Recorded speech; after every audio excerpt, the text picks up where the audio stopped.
विश्रांतीनंतर पावसाने सगळीकडेच आपली दमदार हजेरी लावण्यास सुरुवात केलेली आहे, तर अजूनही काही भागात पावसाची प्रतीक्षा कायम आहे।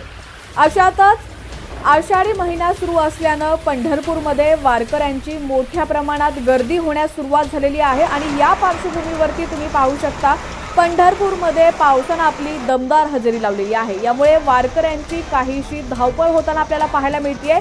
पंढरपूरमध्ये 17 जुलैला मोठा सोहळा रंगतो, तो म्हणजे आषाढी एकादशीचा आणि या निमित्ताने पायी दिंड्या पंढरपूरमध्ये दाखल होण्यास सुरुवात झालेली आहे आणि याच ठिकाणी तुम्ही पाहू शकता पावसाने देखील आपली दमदार हजेरी पंढरपूरमध्ये लावलेली आहे। पावसाचे अपडेट सर्वात आधी पाहण्यासाठी HPN मराठी न्यूज चॅनलला सबस्क्राइब करा आणि बेल आयकॉनवर क्लिक करून नोटिफिकेशन्स मिळवा, जेणेकरून आमचे अपडेट्स लवकरात लवकर तुमच्यापर्यंत पोहोचतील आणि तुमच्या भागात देखील पावसाची काय परिस्थिती आहे ती देखील आम्हाला कमेंट सेक्शनमध्ये नक्की कळवा।